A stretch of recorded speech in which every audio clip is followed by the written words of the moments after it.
Jordan DeMay is remembered by his family and friends as being kind, social, a friend to everyone, a devoted brother and son, the kind of person who was just always there for you. It's been over a year since Jordan died by suicide after falling victim to sextortion. His mom, Jennifer Buda, is still in a bit of shock as to what happened. Had you had any idea that these conversations were happening, that he was involved in anything like this? No. It's a pain Jennifer wants to prevent other families from ever feeling.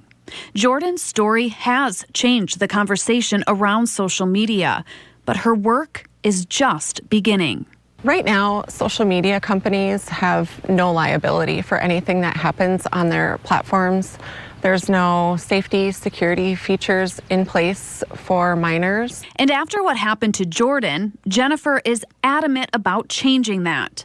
She's been talking with federal lawmakers, garnering support for the Kids Online Safety Act. This bill would provide safety features for minors. It would eliminate target advertising to minors. It will give parent notifications of what their children are doing online, and also hold social media accountable for the things that are happening on their platform. Exactly how would it do this? It would require social media companies to enable the strongest safeguards as the default, protecting minors' information, limiting who can contact a minor's profile, restrict location gathering, and provide parents tools and reports to supervise activity. The bipartisan bill was first introduced in 2022 and has just recently received support from Michigan U.S. Senator Gary Peters, a promising step to getting the legislation passed. Unfortunately, part of social media companies, the way they make their money is to get people very engaged and stay on social media as long as they possibly can, and then provide material that sometimes is destructive. And so that's why it's important for us to put some guardrails around social media. Senator Peters says one of the priorities is to make sure these companies aren't just focused on making money, but on the safety of their users. He says he's heard from families across Michigan, including Jordan's mom. And it's time for action. And this bill, he says, is a good place to start. This legislation will allow parents, for example, to have kind of a way to monitor what is happening on that social media platform, what their children are actually seeing, what they're engaged. Also, we'll put some warnings if new individuals get on a platform who are not a friend or may not be an acquaintance, but may be somebody who has some harmful intent. The bill has also received support from hundreds of advocacy and technology groups. It has the support, it has our kids at the center, and like Senator Peters said, Jennifer agrees it's a start. I think it's really great that we have these groups behind it. It's not everything that I would love to see happen with a reform in social media, but it's a really great step forward to start making those changes. And for Jennifer, it's a way to make sure what happened to Jordan means something. In the most tragic of situations, Jordan's life is saving lives. The stories and the memories of Jennifer Buda's son, Jordan DeMay, come without effort.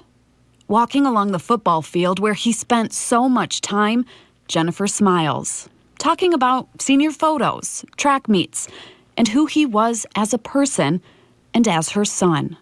Jordan was a really social individual. He had many groups of friends.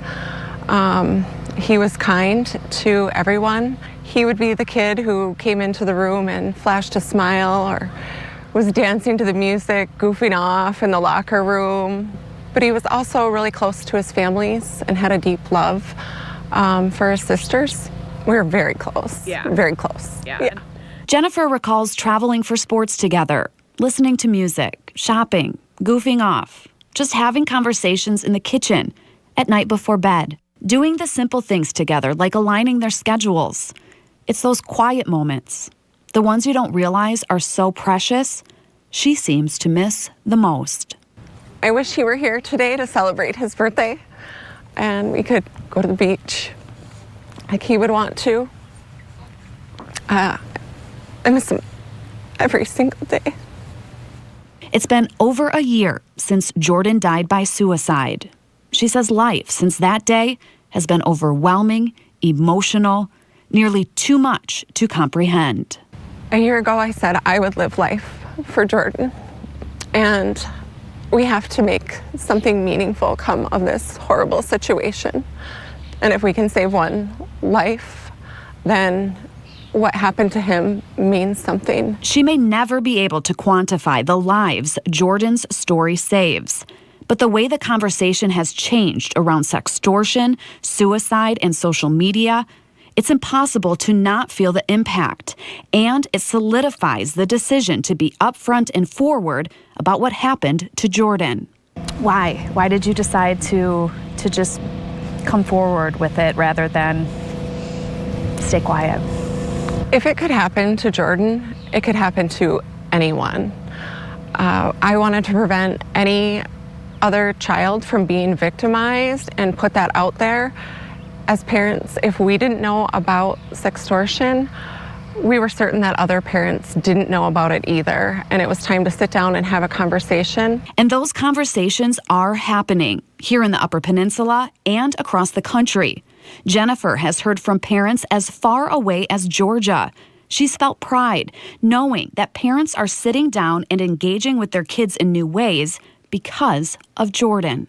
For me, as a mother of a little boy, I hadn't had a conversation like that with my son, but you bet I did as soon as I read your story and read about Jordan. And so I can only imagine there have been a lot of those kinds of moments where people have reached out. I mean, are you getting that kind of a response? Definitely.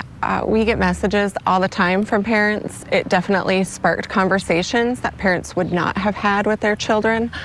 And also let children know that if this did happen, it's okay to go to your parents and ask them for help in this situation. It doesn't take away her loss. It doesn't fill the void. But it does keep her moving forward to see her son's legacy form into a meaningful and powerful force.